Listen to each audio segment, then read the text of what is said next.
Christmas morning. The smell of cinnamon rolls, pine needles, and betrayal. Everyone was gathered around the fireplace, laughing, unwrapping gifts, sipping hot cocoa like we were the perfect family straight out of a Hallmark movie. My wife, Brittany, was glowing too much, honestly. Her makeup was flawless at 7 a.m., and her phone hadn't left her hand once. I chalked it up to holiday excitement. Then Haley, Brittany's younger sister, the loudmouth with no filter, clapped her hands like a game show host. I got everyone a little surprise, she grinned, pulling out a stack of custom t-shirts. One by one, she handed them out. Jason, world's best uncle. Karen, queen of sass. Dad, barbecue master. Everyone was laughing and cheering. Then she turned to me, still grinning, and tossed me mine. I opened it. It read in bold red letters. Top one loser in the world. Silence hit the room for half a second. Then came the laughter. Not the playful kind. The cruel kind. Even Brittany. Especially Brittany. She laughed so hard, she had to wipe tears from her fake lashes. I stood there, holding that shirt, trying to decide if this was some kind of inside joke I'd missed. Maybe a reference to something? That's when Haley smirked and said the line that snapped my spine like drywood. I feel so sorry for my sister having to share her husband with you while you're on work trips. Now she knows what real pleasure is. My chest caved in. I looked over at Brittany, praying she'd say something, anything to shut her sister down. She just shrugged and said, "He's not that useless. He's good at cooking and cleaning." And then she sipped her wine at 10 a.m. like she was the goddamn queen. Everyone laughed again. My ears were ringing. My heart? Numb. I didn't say a word. I walked out into the garage, picked up my wrench, my pliers, my set of precision screwdrivers, put them in my old leather tool bag like I'd done 100 times before.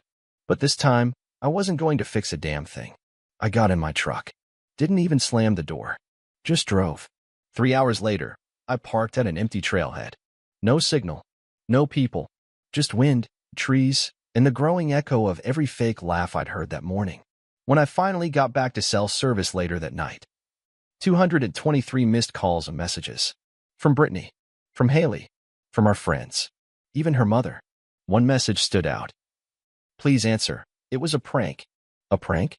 Is that what you call public emasculation now? I didn't reply. Instead, I pulled into the 24-hour pharmacy, bought 3 DNA kits, and drove home like a ghost. I walked in around midnight. Brittany was asleep, or pretending to be. I didn't say a word. Just kissed my kids goodnight and took a hair sample from each. She didn't stir once. She didn't notice me send those kits off the next day. She didn't see the storm coming. But she would. Soon. Very soon. You ever look back and realize all the red flags were right there? Not subtle. Not hidden. Just waving in your damn face while you smiled like an idiot and called it love? That was me. Before the shirt. Before the t-shirts and the laughter and Haley's twisted little smirk, there were signs. But I ignored them because I didn't want to believe Brittany could be the woman who'd do that to me. Not the mother of my kids. Not the girl I married after 6 years of friendship and 3 years of dating. But let me rewind. Back to when it all started feeling off. It began small. Brittany started spending more time at yoga. At first, I didn't question it. She'd always liked Pilates and fitness classes.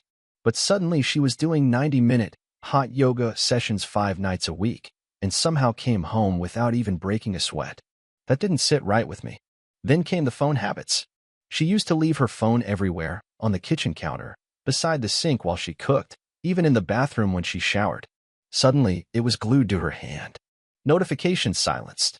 Screen turned away from me. A new passcode. When I asked her why, she rolled her eyes like I was a child who just asked why the sky was blue. "It's for security," she said. "You didn't care about security when you ordered takeout on my phone last week." "God, you're paranoid," she snapped. I backed off. Like a fool. Then the jokes started. Little digs about how I wasn't adventurous anymore. About how I was turning into a housewife because I liked cooking for the kids or folding laundry while I watched football. At first, I thought she was teasing. But the comments kept coming. And they got sharper. One night, we were out with her friends at a dinner party. Everyone was talking about bucket lists and wild vacations. Someone asked Brittany what her wildest adventure was. She looked straight at me and said, "Marrying this guy. I used to be fun, right?" Everyone laughed. I laughed too. Because what else could I do? Start a fight at a dinner table? But in that moment, something cracked. I saw it in her eyes, the way she wanted to humiliate me. Like hurting me gave her a rush. Then came the late-night showers. The sudden need for space. The night she went out with the girls and came back with makeup smeared and hair tousled, claiming they just got drinks and danced. One night I asked her, "Brit, do you love me?" She didn't answer right away. Just looked at me with that same blank, bored expression she'd started wearing like a second skin. "I'm tired," she said, and turned over in bed. That was the moment I felt it deep in my chest, the slow, quiet death of something I once believed was unbreakable. But I still didn't leave. I still stayed, still kissed her good morning, still made pancakes for the kids like nothing was wrong. Because when you've built a life around someone, even when it starts to rot from the inside out, you cling to the frame, hoping it's salvageable, hoping it's still home. But it wasn't. It hadn't been for a long time. And that Christmas morning, with that t-shirt, that joke, that smirk, it wasn't the start of the betrayal. It was just the first time she let me see it. Unfiltered. Unapologetic. Like she wanted me to know. Like she was daring me to do something about it. Well, Brittany, if it's a game you wanted, you're about to learn just how much I've got left to play. The envelope was thin. Ordinary. Just my name, printed in bold black letters. No drama. No thunder. No, this will wreck your entire life warning sticker. Just a normal white envelope that felt heavier than it should have. 3 days had passed since Christmas. Brittany still hadn't apologized, not really. She tried to laugh it off again the next morning. "You know Haley's sense of humor," she said, sipping her green smoothie. "She was just being her usual dramatic self." "And the part where you called me a glorified maid?" I asked. She blinked. "Oh, come on. You know I was joking." But the thing was she wasn't. There wasn't a trace of guilt in her eyes. If anything, she looked proud. Like she'd finally said what she'd been thinking all along. So I waited. Waited for the results that could either put my soul to rest or split it clean in two. That morning, I took the envelope to the garage, closed the door, sat on the workbench with trembling fingers. It was freezing in there, but I barely noticed. I tore it open. 3 envelopes inside. One for each child. One for Emma. One for Lucas. One for Ava. Each report was short, clinical, cold, and every single one said the same thing. Paternity not confirmed. I stared at the words for so long they stopped making sense. I read them again and again. The letters didn't change. Neither did the result. None of them were mine. I didn't move. Didn't breathe. Time went flat. Sound evaporated. I just sat there, gripping those papers like they could morph into something else if I squeezed hard enough. My kids. My babies. The ones I fed, bathed, stayed up with when they had nightmares. The ones who ran to me when they fell. The ones I taught to ride bikes. Who cried in my arms. Who called me daddy. Not mine. That phrase kept echoing in my skull like a gunshot in an empty church. A part of me wanted to scream. Another part wanted to laugh. I didn't do either.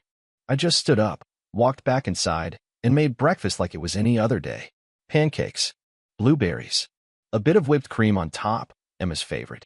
I kissed each of them on the forehead as I served their plates. Brittany strolled in wearing leggings and a smug grin. "Look at Superdad go," she said, ruffling my hair like I was a damn pet. "You sure know your place." I looked at her, really looked at her, and felt something shift in me. Not rage. Not heartbreak. Clarity. I smiled. "I need to run an errand later," I said. "Mind keeping an eye on the kids for a few hours?" Yeah, she said, already scrolling on her phone. "Just don't take too long. I've got yoga." Yoga? Sure. I left the house, sat in the truck, and for the first time, I didn't feel like a victim. I felt like a man with nothing left to lose. That night, after the kids were in bed, I poured us both a glass of wine. She raised an eyebrow. "What's the occasion?" she asked. I handed her the envelope. "What's this?" "Open it." She pulled out the first paper, scanned it. Her smirk vanished. One by one, she read them. Emma. Lucas. Ava. She looked up at me, eyes wide. "Where the hell did you get these?" "I think the real question is, who the hell are their fathers?" Her mouth opened, closed. Then she laughed. "You're being ridiculous. DNA tests can be wrong. And what? You did this behind my back? That's psychotic. 3 times? All wrong? Come on, Brittany. Try harder." She slammed the papers on the table. "You're insane." "No, Britt. I'm awake now. And God help her, because I wasn't going back to sleep." She stood there, frozen. The papers still on the table between us like a loaded weapon. Her wine untouched. Mine half empty. "Say something," I said. Brittany finally scoffed. tossing her blonde curls over her shoulder like the drama bored her. This is pathetic. What? You're going to throw away our whole family over a stupid test? A stupid test that says not one of the kids is mine? I said calmly, almost too calmly. You think this is about a test, Brittany? You think that's what broke this? She rolled her eyes and leaned on the kitchen counter. God, you're such a martyr. Always playing the victim. Maybe if you weren't gone so much, you'd have noticed what was going on. So you're admitting it? She paused. And then, with a sick smile, she said it. Fine. You want the truth? You really want it? I didn't answer. Just stared. I was bored, Jason. You were always working. You'd come home tired, talk about invoices, deadlines, how tired you were. And I'd be here, stuck with diapers and your frozen meatloaf. You were predictable. You mean loyal. Predictable, she repeated coldly. And I needed more. I deserved more. So yeah, I found it. I found men who knew how to have fun, how to make me feel alive. I felt like my chest was caving in. But I didn't flinch. Not yet. And the kids? I asked, voice low. You let me raise them. You let me believe they were mine. They're yours, emotionally, she snapped. You think DNA changes that? You're the one who tucked them in. You're the one who coached Lucas's soccer team. My jaw tightened. You used me. Oh, please, she said, crossing her arms. Don't act like you're a saint.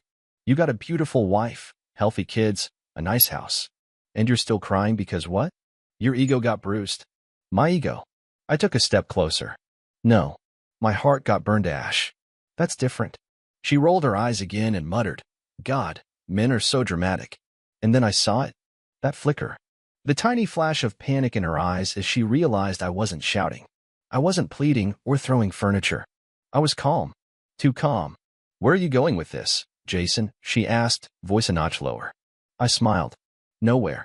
Her brow furrowed. Then why are you looking at me like that? Because for the first time in years, I see you clearly. She scoffed again. You're not going anywhere. You don't have the balls. You'll cry a bit, sleep in the garage for a few days, and then crawl back to this table like always.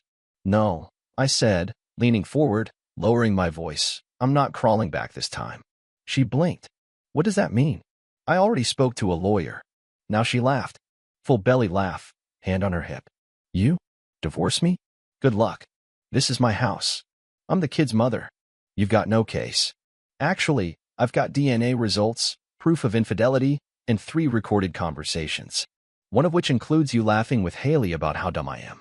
The blood drained from her face. Yeah, I said, nodding. That's the look I was waiting for. You? Recorded me? You record me with your disrespect every damn day. Consider it fair. She stepped back, suddenly unsure. Her confidence cracked, and underneath was fear. I didn't raise my voice. I didn't throw anything. But in that moment, she knew I wasn't playing house anymore. I was burning it down. She slammed the bedroom door so hard the pictures on the hallway wall rattled. For the first time in our marriage, Brittany didn't have a comeback.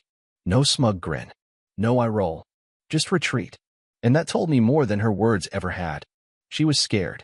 And not of me, but of losing control. The kids were asleep upstairs, unaware that the illusion holding their world together had just shattered. I sat on the couch for a while, letting the silence breathe. I thought maybe she'd come back out. Maybe she'd fake some tears, try to twist it all around. But nothing. An hour passed. Then 2. Eventually, I got up and went to the guest room. I couldn't sleep, but I needed space. Somewhere she couldn't pollute with her perfume and her lies. Around 3 a.m., I heard it. The creak of the floorboards. Bare feet. A soft knock at the guest room door. I didn't answer. The knob turned slowly, and Brittany stood there in one of my old t-shirts. The one she used to borrow when she wanted to pretend things were normal. Can we talk? She whispered. I didn't move. I messed up, she said, stepping inside. I know that. And I don't expect you to forgive me right away, but I didn't think you'd actually leave. I raised an eyebrow. You didn't think I'd leave after you admitted the kids aren't mine? She bit her lip, dropped her eyes. They still need you, Jason. They needed honesty. And you gave them a fantasy. She sat on the edge of the bed, her voice soft, calculated. I was scared. I thought if I told you the truth, you'd walk out on me and them. You were scared of me leaving? I said. Then why cheat at all? Silence. I don't know, she said finally. It wasn't just one guy, Jason. It was. I don't even remember how it started.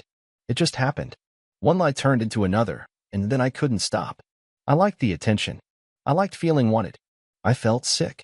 You mean you liked sneaking around while I was breaking my back working for this family? I didn't plan for it to go that far, she snapped. I didn't think you'd actually do a DNA test. Who does that? Someone who's been made a joke in his own damn house. She fell silent again.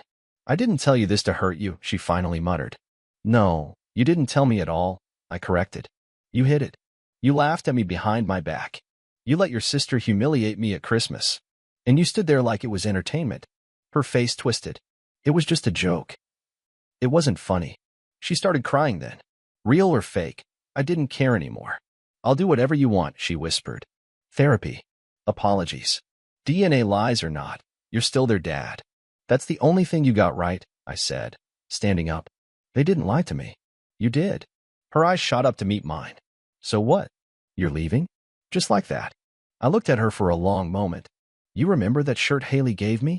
I asked. She blinked, confused. Top one loser in the world.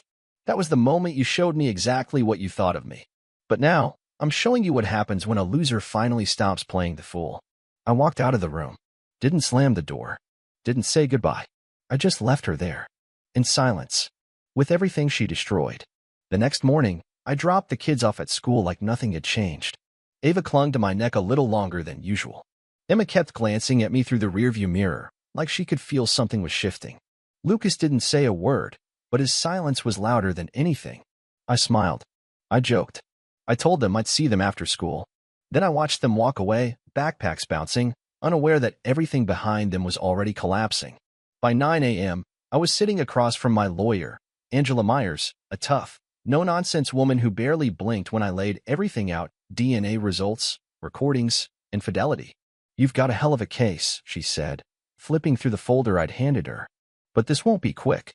She's the biological mother. Courts favor that, especially if she fights dirty. I nodded. I expected that. Angela leaned back. You want full custody? I want those kids safe. And I want her nowhere near my finances. You're prepared for war? I looked her dead in the eyes. I've been in one for the last 3 years. I just didn't realize it. That afternoon, I went back to the house. Brittany was in the kitchen, sipping wine at 1:15 p.m. like the world wasn't burning down around her. You skipped work, she said, barely glancing up. I went to a lawyer. Her glass paused mid-air. You're serious. Dead serious. She laughed, short and bitter. So you're going to take me to court? You think a judge is going to believe your little sob story? I don't need a story, I said, setting the thick folder down on the counter. I've got evidence. And trust me, when I'm done, you'll wish you had just signed the damn papers. She stepped forward, rage flashing across her face. You think you can take my kids? They're not yours to weaponize. Oh, please, she hissed. You think this makes you some kind of hero? You're not their real dad. You're just the idiot who raised them. I leaned in, calm and cold. And they'll remember who was there every night. Every scraped knee. Every parent-teacher conference. They don't need my blood. They've got my heart. You've got a wine glass and a stack of lies. Brittany's hand twitched like she wanted to throw something. Instead, she picked up her phone and started texting furiously. Who are you calling? I asked. My lawyer. You're not the only one who can play this game. I smiled. Good. Tell her I'm keeping the house. And since you admitted to cheating multiple times, on tape, you're looking at a nightmare of a court battle. You'll regret this, she snapped. No, I said quietly. I regret not doing it sooner. She stormed off to the bedroom and slammed the door again. But this time, I didn't flinch. Instead, I opened the back closet and pulled out my old army duffel. I packed just the essentials, clothes, tools, a few photo albums I didn't want her hands on. Left the rest. As I zipped it shut, I heard her screaming on the phone, probably spinning some victim story to her attorney. That used to scare me. The thought of her manipulating the narrative, twisting the truth. Now I had nothing left to lose. I walked past the living room where she was pacing in circles. Where are you going? She shouted. To rebuild my life. She laughed. You'll come crawling back when no one else wants you. I turned at the door. I'd rather be alone than spend one more second with someone who smiled while breaking me. Then I walked out. And this time, I didn't look back.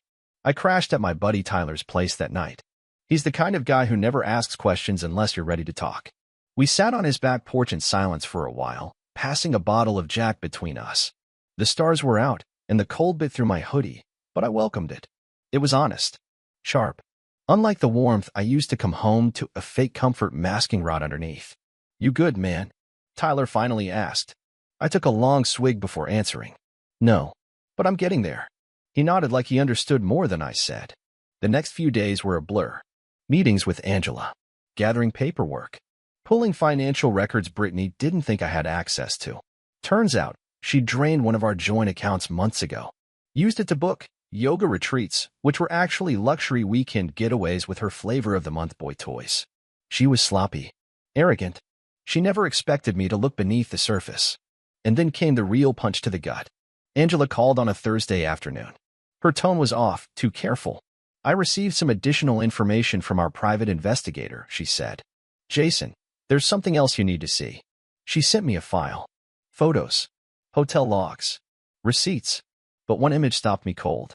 It was a picture of Brittany, with Haley's husband, Derek, arm in arm. Lips locked in the valet line of some overpriced resort. I stared at that photo for a long time. My vision blurred, not from tears, but from the absolute disgust that crawled up my spine. My wife didn't just betray me. She betrayed her own sister. And then I remembered Christmas morning again. That shirt. That cruel joke. Haley's smug little remark, "Now she knows what real pleasure is." And Brittany's smirk. They weren't just making fun of me. They were mocking her too. Because Haley didn't know. She had no idea. I didn't sleep that night. I couldn't. The next morning, I sent Haley an anonymous message. The photos. No words. No explanation. Just truth. A few hours later, my phone rang. It was Haley. Her voice cracked before she even said hello. "Who sent this?" "You don't know my number?" Pause. Then quiet sobbing on the other end. "Jason, is this real?" "I'm sorry," I said. "I didn't want to hurt you. But I figured you deserved the truth, same as me." She didn't say anything for a while. Then she whispered, "Thank you." We hung up, and I felt nothing. No satisfaction. No revenge-fueled rush. Just empty. A hollow kind of justice. Later that night, Brittany called me 23 times in a row. I let it ring. Over and over. Then came the texts. "What did you do?" "She knows." "Jason, she freaking knows." "You think this fixes anything? You've ruined everything." "No, Brittany. You did." I just opened the curtain. The house of cards she built? It was collapsing. And I wasn't holding it up anymore. By the time the court date arrived, the emotional chaos had gone quiet. Not because anything had settled, but because I had. I'd reached that cold, razor-sharp clarity that comes when the storm inside finally stops screaming. I showed up in a navy suit Brittany had bought me 2 Christmases ago, back when appearances still mattered to her. I didn't wear it for nostalgia. I wore it like armor. Like proof that I'd endured every humiliation, every lie, every insult, and still stood. She arrived 20 minutes late. Hair curled. Dressed like she was walking into brunch, not a custody hearing. She barely looked at me. But I saw the puffiness under her eyes, the strain in her forced smile. Haley wasn't with her. I figured that bridge had finally burned. Good. Let her taste the ash. Angela slid a thick folder across the polished table. "Everything's ready. She's going to try to play victim. Stay composed. We've got more than enough." And we did. The judge listened. Reviewed the DNA results. Heard the recordings. Watched the clips from our home cameras. Brittany drunk at noon, yelling at the kids, screaming at me. It was all there. Truth, stripped bare. Her lawyer tried. Oh, she tried hard.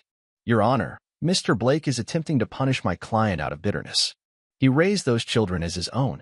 The paternity is irrelevant to their emotional bond." The judge held up a hand. "Ms. Rivers, I don't need a speech. I've read the evidence. Let's not insult anyone's intelligence here. I didn't look at Brittany once during that hearing. I didn't need to." The judge ruled partial custody in my favor, with full financial control pending a final settlement. Brittany would have supervised visits until further notice. She broke down right there at the table. Snotty, ugly crying. A performance for the courtroom. I didn't flinch. Later, as I walked through the courthouse lobby, I heard her heels behind me, fast and desperate. "Jason, wait." I stopped. Slowly turned. She looked like hell. Mascara streaks, red eyes, trembling lip. "Please," she said, voice cracking. "Don't do this. We can fix it. We can go to therapy. The kids, they'll be fine," I said. "As long as you stay out of their heads." She reached for my hand, and I pulled back. No more lies, Brittany. No more games. You don't get to cry now after laughing at me for years. You don't get to want me now that the house is crumbling. But I love you, she whispered. I blinked, then laughed. A quiet, exhausted kind of laugh. You don't even know what love is. You love control. You love convenience. And now that it's gone, you're standing here begging like I'm your backup plan. Her face twisted with a flash of that old venom. You're still the loser. Maybe, I said. But at least I don't have to wake up every day pretending to be someone I'm not. She stepped closer. You'll regret this. No, I said calmly. You will. Every single day you look at those kids and remember who really raised them. Every single time you realize no man will ever trust you again. Not fully. Not after me. I turned to walk away. Jason, she called after me, voice shrill and shaking. Jason. I didn't stop. Didn't turn around. Because that chapter was closed. The pain? Still there. But the power? It was mine again.